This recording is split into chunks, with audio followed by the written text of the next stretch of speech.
ಅವರು ಬಸವರಾಜ ರಾಯರೆಡ್ಡಿ ಅವರು ಹೇಳಿರುವಂಥದ್ದು ಒಂದು ರೀತಿ ಪರಿಸ್ಥಿತಿಯ ಒಂದು ಸ್ಪಷ್ಟ ಚಿತ್ರಣವನ್ನು ಅವರು ಕರೆಕ್ಟಾಗಿ ಕೊಟ್ಟಿದ್ದಾರೆ.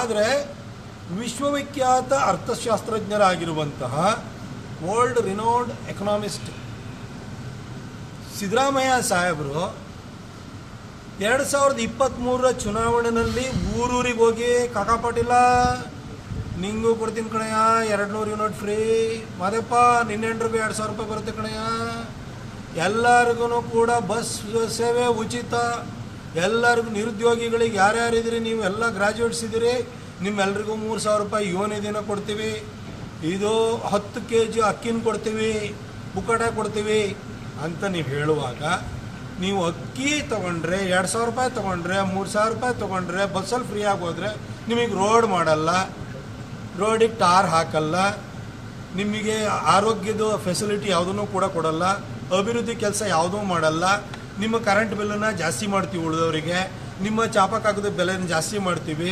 ಸತ್ತೋರ್ದು ಡೆತ್ ಸರ್ಟಿಫಿಕೇಟ್ ತೊಗೊಳ್ಬೇಕಾದ್ರೂ ಅದನ್ನು ಜಾಸ್ತಿ ಮಾಡ್ತೀವಿ, ಪಾಣಿ ಪಟ್ಟೋದು ಅದನ್ನು ಜಾಸ್ತಿ ಮಾಡ್ತೀವಿ, ಮುದ್ರಾಂಕ ಬೆಲೆನ ಜಾಸ್ತಿ ಮಾಡ್ತೀವಿ, ನಂತರ ಪೆಟ್ರೋಲ್ ಡೀಸೆಲ್ದು ಸ್ಟೇಟ್ದು ಏನು ಎಕ್ಸೈಸ್ ಡ್ಯೂಟಿ ಆಗ್ತಾರಲ್ಲ ಅದನ್ನು ಜಾಸ್ತಿ ಮಾಡ್ತೀವಿ, ಎಲ್ಲದ್ರ ಮೇಲೆ ಬರೆ ಎಳಿತೀವಿ. ಇದನ್ನು ನಿಮಗೆ ಬೇಕು ಅಂದರೆ ಅಂತ ನೀವು ಹೇಳಿದ್ರ ಸರ್, ಅವತ್ತು ಎಲ್ಲದೂ ಫ್ರೀ, ಕಾಕಾ ಪಾಟೀಲ್ಗೂ ಫ್ರೀ, ಮಾದೇವಪ್ಪನೂ ಫ್ರೀ, ನನ್ನ ಹೆಂಡ್ರಿಗೂ ಫ್ರೀ ಅಂತ ನೀವು ಹೇಳಿದ್ರಲ್ವ ಸಿದ್ದರಾಮಯ್ಯ ಸಾಹೇಬ್ರೆ. ಈಗ ಯಾಕೆ ಈ ಮಾತನ್ನು ತಿರುಚುತ್ತಾ ಇದ್ದೀರಿ ನೀವು? ಫ್ರೀ ಕೊಡ್ತೀನಿ ಅಂದಮೇಲೆ ನೀವು ಅದಕ್ಕಿಂತ ಮೊದಲು 13 ಬಜೆಟ್ ಮಂಡಿಸಿದ್ರಿ. ನೀವು ಮನಮೋಹನ್ ಸಿಂಗ್ಗಿಂತಲೂ ಒಳ್ಳೆ ಎಕನಾಮಿಸ್ಟ್ ಅಂತ ಜನ ಅಂದ್ಕೊಂಡು ಓಟ್ ಹಾಕಿ 135 + 1 136 ಸೀಟ್ ಆ ಸಂದರ್ಭದಲ್ಲಿ ಕೊಟ್ಟಾದ್ಮೇಲೆ ನೀವು ಮಾತಿ ತಕ್ಕಂಗೆ ಹೇಳ್ಕೊಳ್ಬೇಕಲ್ಲ. ಚನ್ನಪಟ್ಟಣ ಚುನಾವಣೆ ಆದ ನಂತರ ಹೆಚ್ಚು ಕಡಿಮೆ 11 ತಿಂಗಳಾಯಿತು, ಯಾರಿಗೂ 2,000 ರೂಪಾಯಿ ಬರಲೇ ಇಲ್ಲ, ಅಕ್ಕಿ ಬರಲೇ ಇಲ್ಲ. ಆ ಎಸ್ಕಾಮ್ಗಳಂತೂ ಮುಚ್ಚಿ ಹೋಗ್ತಿದ್ದಾವೆ. ಇವತ್ತು ಯಾರು ಕರೆಂಟ್ ಬಿಲ್ ಕಟ್ತಾ ಇದ್ದಾರೆ ಅವರಿಗೆ ಗ್ರಾಚ್ಯುಟಿ PF ಉದ್ಯೋಗಿಗಳದ್ದು ಅದನ್ನು ಕೂಡ ಗ್ರಾಹಕರಿಂದ ವಸೂಲಿ ಮಾಡುವಂಥದ್ದು ಬರ್ತಾ ಇದೆ. ಇನ್ನು ಸ್ವಲ್ಪ ದಿನಕ್ಕೆ ಸಂಬಳನೂ ಅವ್ರ ಹತ್ರನೇ ವಸೂಲಿ ಮಾಡಿಬಿಡ್ತಾರೆ. ಇಂಥ ಪರಿಸ್ಥಿತಿ ಇವತ್ತು ರಾಜ್ಯದಲ್ಲಿ ಬಂದಿದೆ. BR ಪಾಟೀಲರು ಪಾಪ ಅವ್ರ ಕಷ್ಟದಲ್ಲೇ ಅಂದರೆ ಇವತ್ತು ಪರಿಸ್ಥಿತಿ ಏನು ನಿರ್ಮಾಣ ಆಗಿದೆ ಅನ್ನೋದನ್ನು ಅವ್ರು ಭಾಳ ಸ್ಪಷ್ಟವಾಗಿ ಹೇಳಿದ್ದಾರೆ. ಸರ್, ಇದನ್ನು ಜನ ಕೇಳ್ಕೊಳ್ಬೇಡಿ, ಇದ್ರ ಬಗ್ಗೆ ಪುಂಖಾನುಪುಂಖವಾಗಿ ಮಾತಾಡಿದ್ರಲ್ಲ ಸಿದ್ದರಾಮಯ್ಯನವ್ರಿಗೆ ದಯವಿಟ್ಟು ಹೇಳಿ ಸರ್.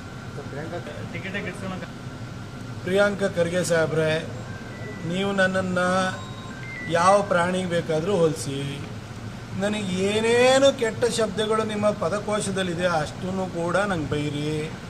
ಈ ಪ್ರತಿನಿತ್ಯನೂ ಕೂಡ BJP RSS ಬೈತೀರಿ, ಜೊತೆ ಪ್ರತಾಪ್ ಸಿಂಹನ್ನೂ ದಿನಾನೂ ಬೈರಿ, ನಿಂದಿಸಿ, ಅವಹೇಳನ ಮಾಡಿ.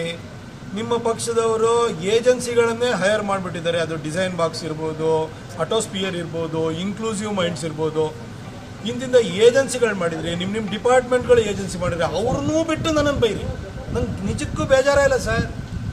ನಿಮಗೆ ಅಷ್ಟು ಖುಷಿ ಸಿಗುತ್ತೆ ಪ್ರತಾಪ್ ಸಿಂಹನ ಬೈಯೋದ್ರಿಂದ ಅಂತಂದರೆ ಆ ಖುಷಿಗೆ ನಾನು ಖಂಡಿತ ಕಲ್ಲಾಕಲ್ಲ ಸರ್. ನೀವು ಬೈದು ಖುಷಿ ಪಡಿ. ಆದರೆ ನಾನು ಒಬ್ಬ ಸಾಮಾನ್ಯ ಹಿನ್ನೆಲೆಯಿಂದ ಇಲ್ಲಿ ಬಂದಿರೋನಾಗಿ ನಾನು ಕೇಳ್ಕೊಳ್ಳೋಂಥದ್ದು ಸರ್, ನಿರುದ್ಯೋಗ ಭತ್ಯೆ ಕೊಡ್ತೀವಿ, ಯುವ ನಿಧಿ ಕೊಡ್ತೀವಿ ಅಂತೇಳಿ ಹೇಳಿ ಅಧಿಕಾರಕ್ಕೆ ಬಂದ್ರಲ್ಲ ಸರ್, ಆ ಮಕ್ಕಳ ಕತೆ ಏನಾಗಬೇಕು ಸರ್? 2.5 ವರ್ಷ ಆದ್ರೂ ಕೂಡ ಯುವ ನಿಧಿನೇ ಪ್ರಾರಂಭ ಮಾಡಲಿಲ್ಲ. ದಯವಿಟ್ಟು ಸಿದ್ದರಾಮಯ್ಯ ಸಾಹೇಬ್ರ ಹತ್ರ ಮಾತಾಡಿ ಸರ್. ಸರ್, ಪ್ರತಿ ವರ್ಷವೂ ಕೂಡ ಇಂಜಿನಿಯರಿಂಗ್ ಗ್ರಾಜುಯೇಟ್ಸು 2 ಲಕ್ಷ ಚಿಲ್ಲರೆ ಬರ್ತಾ ಇದ್ದಾರೆ. ಈ ವರ್ಷದಲ್ಲೂ ಕೂಡ ಕಾಮೆಡ್ಕೆ ಮತ್ತು CET ರ್ಯಾಂಕಿಂಗ್ ತೆಗೆದು ನೋಡಿ, 2 ಲಕ್ಷ ಚಿಲ್ಲರೆ ರ್ಯಾಂಕಿಂಗನ್ನು ಅಂದರೆ ಎಲಿಜಿಬಲ್ ಇದ್ದಾರೆ. ಹೆಚ್ಚು ಕಡಿಮೆ 1.5 ಲಕ್ಷ ಪ್ರತಿ ವರ್ಷವೂ ಕೂಡ ಗ್ರ್ಯಾಜುಯೇಟ್ಸು ಜಾಬ್ ಮಾರ್ಕೆಟಿಗೆ ಬರ್ತಾ ಇದ್ದಾರೆ. ಸರ್, ಅವ್ರ ಪರಿಸ್ಥಿತಿ ಇವತ್ತು ಇಂಜಿನಿಯರಿಂಗ್ ಗ್ರಾಜುಯೇಟ್ಸ್ ಪರಿಸ್ಥಿತಿ ಅನ್ನೋದ್ರೆ ಈ ಆರ್ಟ್ಸ್ ಓದಿದವರ ಥರ ಪರಿಸ್ಥಿತಿ ಬಂದೋಗಿದೆ ಸರ್. ಯಾವುದೋ ಜನಪ್ರತಿನಿಧಿ ಮನೆ ಎದುರುಗಡೆ CV ಹಿಡ್ಕೊಂಡು ಬಂದವರ ಅವ್ರ ರೆಸ್ಯೂಮೆ ಹಿಡ್ಕೊಂಡು ಬಂದು ಸಾರ್ ಎಲ್ಲರೂ ಒಂದು ಇನ್ಫ್ಲುಯೆನ್ಸ್ ಮಾಡಿ ಕೆಲಸ ಕೊಡಿಸಿ ಅನ್ನೋ ಸ್ಥಿತಿ ಬಂದೋಗಿದೆ ಸರ್. ಪಾಪ ಆ ಮಕ್ಕಳಿಗೆ ಸಹಾಯ ಮಾಡಿ ಸರ್. ನಿಮ್ಮ ಇಲಾಖೆ ಬಗ್ಗೆ ಮಾತಾಡಿ ಅಂತ ಕೇಳ್ಕೊಂಡಿದ್ದೀನಿ.